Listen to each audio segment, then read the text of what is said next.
안녕하세요. 가티비 뉴스 민준식입니다. 오늘 제가 타볼 차는요, 티볼리 대짜 티볼리 에어입니다. 지금 시승 행사장 바로 앞에서 촬영을 시작하고 있는데요, 제 바로 뒤에 서 있는 하얀 녀석이 제가 오늘 타볼 차입니다. 함께 둘러보시죠.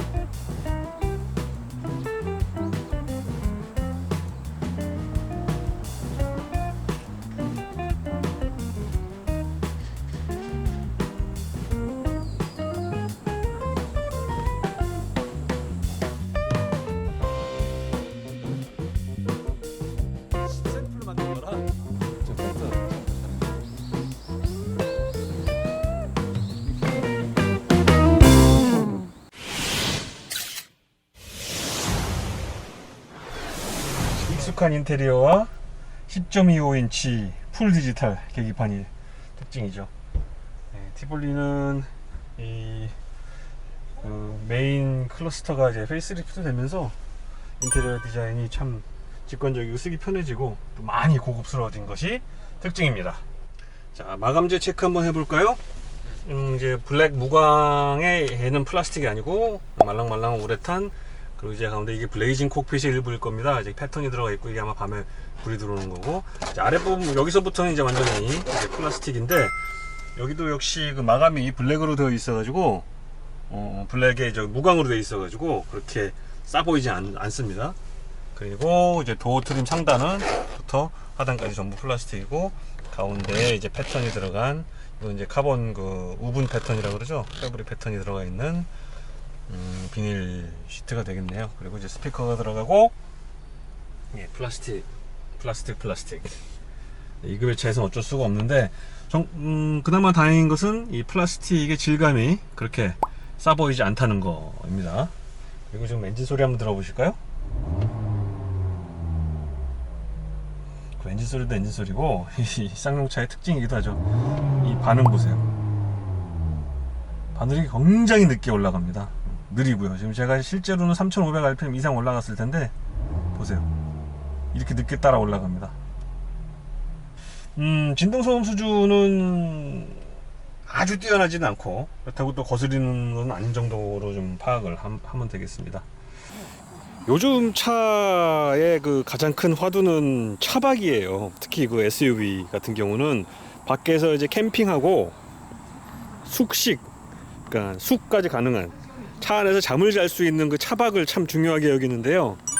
그 차박이 가능하다 하고 지금 내세우는 차가 바로 이 티볼리 에어입니다. 보시다시피 매직 스페이스 그래가지고 침대 길이가 1879mm예요. 그러면 키가 180cm 정도 되는 사람은 충분히 편안하게 여기서 잠을 잘 수 있다 그래가지고 그 스페이스를 이제 자랑하는 건데요.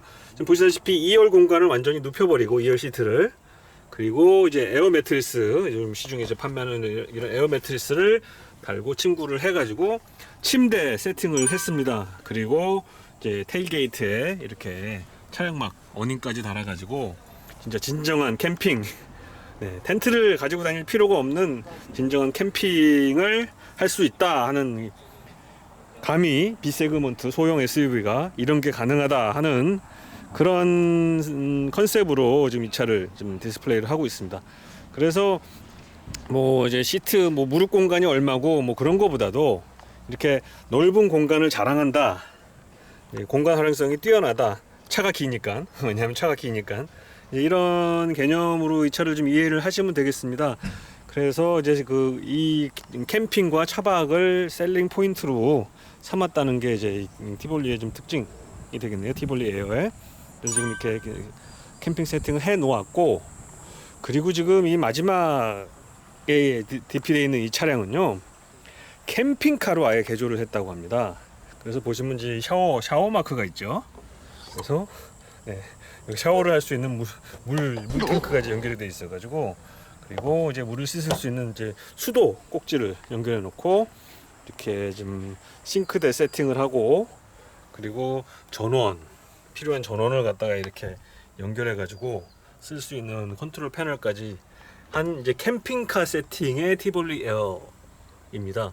이거는 이제 그 특장 업체에서 개조를 했다고 하는데요. 이런 식으로 이제 개조를 해 가지고 두 사람이서 이제 캠핑 가족 여행을 즐길 수 있도록 한 그런 아이디어가 돋보이네요. 캠핑카 개념이 됐네요. 이 티볼리 에어가요. 참 비세그먼트에선 참 그 신선한 그리고 참신한 그 시도인 것 같습니다. 이제 차를 타보면서 이 차의 그 본질, 달리기 성능과 그리고 차의 그 승차감 등 그 느낌을 한번 알아볼게요. 과속 방지턱을 일단 넘어가겠네요. 이제 승차감을 한번 체크해 봐야겠죠. 네. 차의 승차감은 약간 단단한 세팅으로 일단 느껴집니다. 아까 제가 오면서도 좀 느껴봤는데 전방에 과속 방지턱이 있습니다. 그 도로의 굴곡에 따라서 움직이는 그 움직임의 그 속도가 상당히 빠릅니다. 그리고 이제 전방에 과속 방지턱이 있습니다. 스티어링이 중간에 좀 유격이 있어요. 이 부분에 대해서는 제가 또 따로 좀 말씀을 드릴게요. 유격이 꽤 있습니다.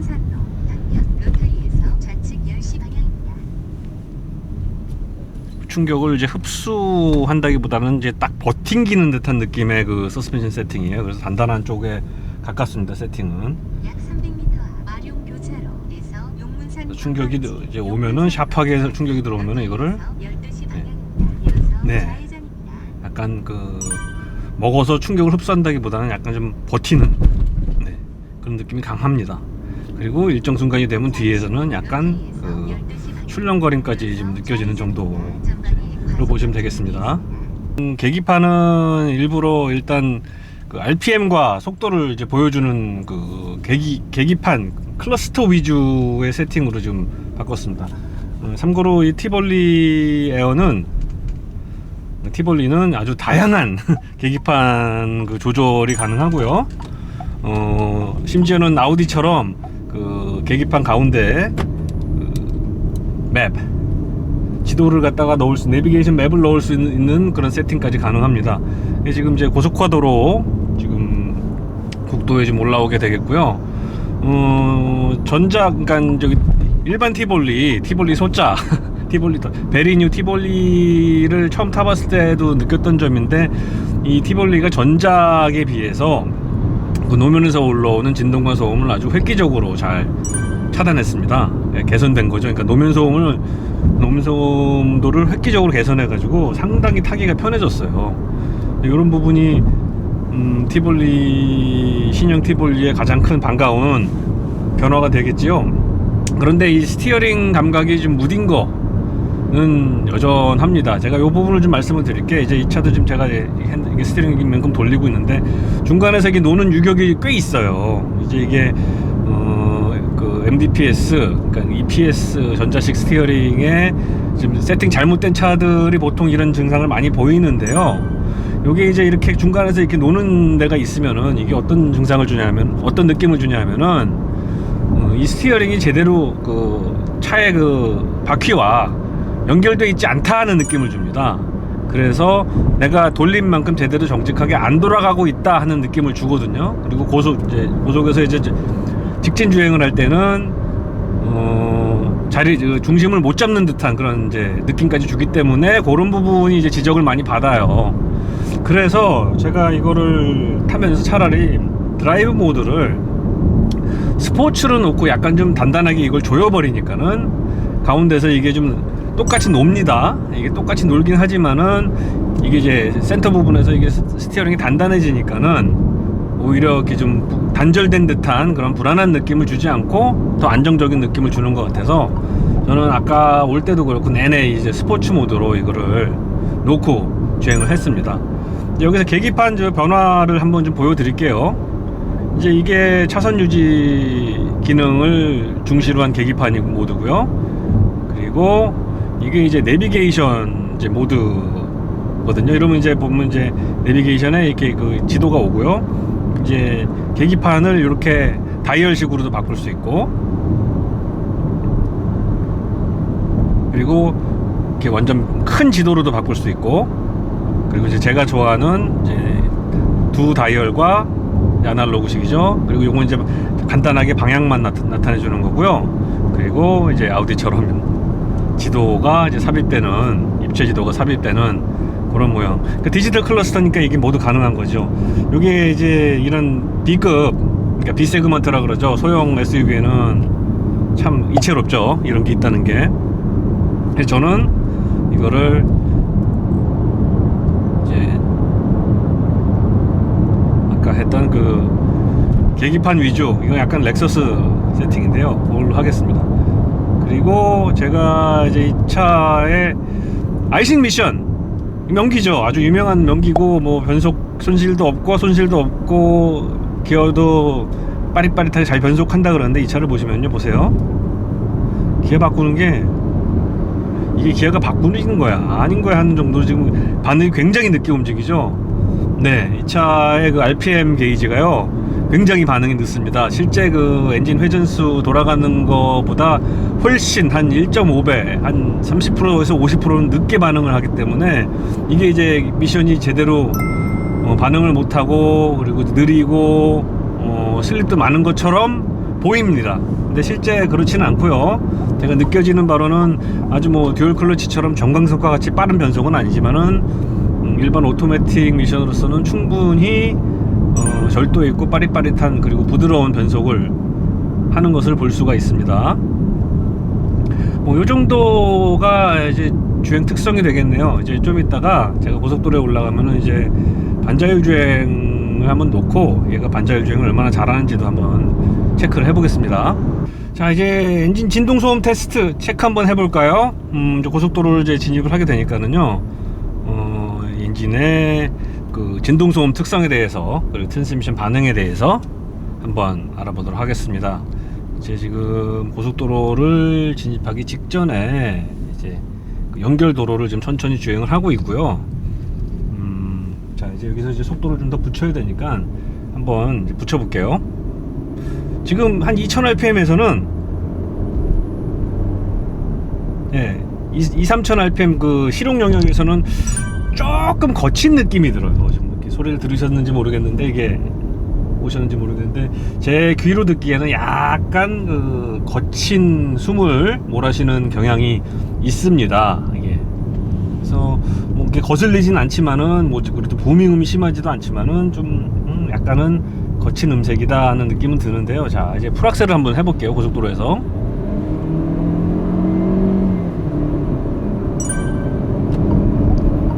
네, 역시 바늘은 느리고요. 네, 지금 뭐 거침없이 쭉쭉 올라가는데, 느끼셨는지 모르겠는데 5000rpm 넘어가서 5500rpm까지 치솟았는데 그다지 거슬리지가 않아요. 부밍음도 거의 없고요. 진동도 그렇게 느껴지지 않는 게, 그러니까 고회전으로 RPM을 올리면 올릴수록 얘가 그 회전 질감이나 진동 소음 부분에서 오히려 더 나아지는 듯한 그런 느낌을 줍니다. 그래서 엔진 자체의 그 진동 소음이 서 있을 때는 좀 거칠다는 느낌을 받았지만은, 이게 달릴수록 그 외부 소음과도 같이 이제 합쳐지기도 하겠지만 더 나은 특성을 보여서 NVH는 합격점을 줄 만하다고 생각이 들고요. 그리고 파워도 지금 저속에서는 굉장히 경쾌하거든요. 이제 한 80km, 100km까지 가는 건 굉장히 경쾌한데, 고속에서는 그게 좀 줄어드는 느낌이 있지만은, 그래도 이렇게 힘 부족을 느낄 정도는 아니다는 정도. 그리고 벌써 제가 조금만 밟아도 이렇게 제한 속도를 그냥 초과해 버릴 정도로 힘찬 가속력을 보이기 때문에, 이 정도면 이제 사용 영역에서 실제 타는 데에는 부족함이 없는 파워, 그리고 훌륭한 NVH 진동소음 특성을 가졌다, 이렇게 말씀을 드릴 수 있겠습니다. 네, 이제 고속도로에 올라와서 이제 하이웨이 크루징을 시작을 했습니다. 아까 서두에 말씀드렸다시피 티볼리, 신형 티볼리가 그 노면에서 올라온 진동소음을 흡수하는 능력이 탁월해졌다, 개선이 많이 됐다고 말씀드렸거든요. 그래서 역시 고속도로에 올라와도 노면소음이 그다지 거슬리지가 않습니다. 오히려 지금 유리창에서 들어오는 차 외부의 소리가 더 거슬릴 정도예요. 사실 이 앞유리는 지금 이중접합 차음유리로 돼 있는데, 이제 옆유리와 뒷유리는 아주 얇은 3.2mm 짜리 가장 얇은 그냥 일반 유리로 되어 있거든요. 그래서 그런지 이제 뒤쪽, 제 옆하고 뒤쪽으로 이렇게 에서 들려오는 그런 소음들이 더 부각돼서 느껴지는 것 같습니다. 현재 차선 유지 보조 시스템 켜져 있고요. 제가 크루즈 컨트롤 놓지 않았는데요. 그리고 지금 이게 초록불이 계기판에 이제 초록불이 들어와 있으면서 정상 작동하고 있다 하고 지금 알려주고 있습니다. 그리고 네, 지금 약간의 이제 커브 길이었는데 뭐 전혀 무리 없이 센터를 유지를 하면서 잘 달려왔습니다. 그리고 이제 제가 오토 크루즈를 좀 놨습니다. 지금 현재 속도계 오차 감안해서 지금 시속 102km로 지금 오토 크루즈 컨트롤을 놓은 상태고요. 지금 핸들도 지금 놓은 상태인데, 이게 의외로 상당히 오래 지속되네요. 그리고 이제 이 차는 반자율 주행은 안 됩니다. 무슨 말이냐면은 오토 크루즈이긴 하지만 그 차간 거리를 갖다 유지시켜 주지 못해요. 그게 당연히 이제 스탑 앤 고도 안 되는 거고요. 크루즈 컨트롤은 그냥 크루즈 컨트롤만 되고, 그리고 차선 중앙 유지 보조만 해주지 직접 그 반자율 주행을 하는 건 아닙니다. 그래서 이거는 이 레벨 2에도 좀 못 미치는 반자율 주행이 되겠죠. 하지만 차선 그 센터는 자동으로 유지시켜 준다는 것, 그게 이제 차이점이 되겠습니다. 그리고 지금 다시 아까 설정해 놨던 102km였죠. 네. 그래서 지금 가고 있습니다. 요게 기왕 넣는 김에 그 앞차와의 거리 유지하는 것까지 좀 넣었으면 하는 아쉬움은 있지만은, 이 차가 이제 가격대가 엔트리급이다 보니까 아마 그거는 네, 오래 잡으라고 하네요. 프레젠테이션을 이제 쌍용차에서 해주셨어요. 한 30분 정도 이 차를 이제 설명을 해주면서 마켓 포지셔닝 뭐 그런 거 이제 자세한 부분까지 다 설명을 해주셨는데, 그 상품 기획 팀장님이신 이거 이서구 팀장님이 이런 말씀을 하셨어요. 엔트리다. 인생 첫 차일 수도 있고, 그리고 이제 어찌됐건 적은 돈으로 최대한 이제 처음 이제 차를 구매하면서 최대한 최대한의 밸류를 좀 얻고 싶은 그런 타겟층들, 그런 소비자층들을 위해서 타겟팅을 해서 내놓은 상품이다고 말씀을 하셨어요. 그 부분이 이제 이해가 되는 게 이런 부분입니다. 그러니까 경쟁사처럼 무슨 뭐 반자율 주행이 막 다 들어가는 건 아니지만, 꼭 필요한 것들, 예를 들어 차선을 유지시킨다든지 그런 센터링 기능하고 차선 이탈 경보, 그런 이제 에이다스 기능은 다 들어가면서 이제 코스트는 최대한 이제 낮춰가지고 그래도 적절한 가격대를 좀 유지를 하는 이제 그런 전략을 취했고요. 그런 면에서는 상당히 잘 이제 세팅을 한 차가 아닌가 생각이 듭니다. 기계적으로, 그러니까 차의 완성도 측면에서 본다면은 요즘 티볼리보다 좋은 차들 많이 나와 있죠, 시장에. 승차감이 더 좋은 차, 뭐 편의 장비가 더 좋은 차, 차 성능이 더 좋은 차 뭐 많습니다. 그런데 이 엔트리, 생애 첫 차 등 이런 차에 대한 관심이 많지는 않지만은 꼭 내 생활에 필요한 차, 그런 차를 위한 첫 차라든지 엔트리급으로 보다 저렴한 가격, 경쟁력 있는 가격대에 좋은 차를 갖다가 살 수 있는 것, 그런 부분을 감안을 한다면은 이 차가 정말 최고의 차가 아닌가 하는 생각도 드네요. 상품성 충분히 뛰어나고요. 그리고 충분히 경쟁할 만한 그런 기본기 정도는 갖추고 있습니다. 그러니까 승차감 말씀드렸는데 부드러운 승차감은 아닙니다만은, 그래도 차체가 이렇게 무너질 정도로 이렇게 막 꼬꾸라지는 그런 불안한 승차감도 아닙니다. 그래서 좀 단단하게 그 차체를 받쳐주는 그런 쪽으로 좀 세팅을 했고요. 다만 이제 그 큰 충격이 왔을 때 약간 그 뒤가 노는 출렁이 뭐 한 번 정도 있었다는 건 좀 아쉽지만은 엔트리급에서 그 정도는 용인할 만하고요. 정숙성 크게 개선됐고, 그리고 시트 편하고 잘 보이고 실내 마감 재질 고급스러워졌고, 그리고 무엇보다도 아까 그 디스플레이 된 차들을 보면서 그 캠핑 세팅을 봤는데, 캠핑 세팅을 해놓은 차 중에서 이 급에서 이 티볼리 에어만큼 잘 어울리는 차는 없었던 것 같아요. 그런 부분이 잘 먹혀 들어가는 것 같습니다. 그래서 차 자체의 상품성으로는 경쟁력이 아주 뛰어나다고 볼 수는 없지만은, 이런 그 부수적인 요소, 특히 이런 타겟 마켓의 그 특별한 그 수요자층, 소비자층을 위한 그런 경쟁력은 충분히 갖췄다고 생각을 합니다. 그래서 이제 쌍용차는 그 메인스트림보다도 이제는 이제 틈새 시장 쪽을 좀 겨냥을 해가지고 거기서부터 이제 파일을 키워나가는, 그리고 어차피 지금 이 티볼리가 처음 이제 비세그먼트라는 거 만들면서 이게 깎아먹는 게 아니고 정말 우리나라 그 SUV 시장 파이가 커졌거든요.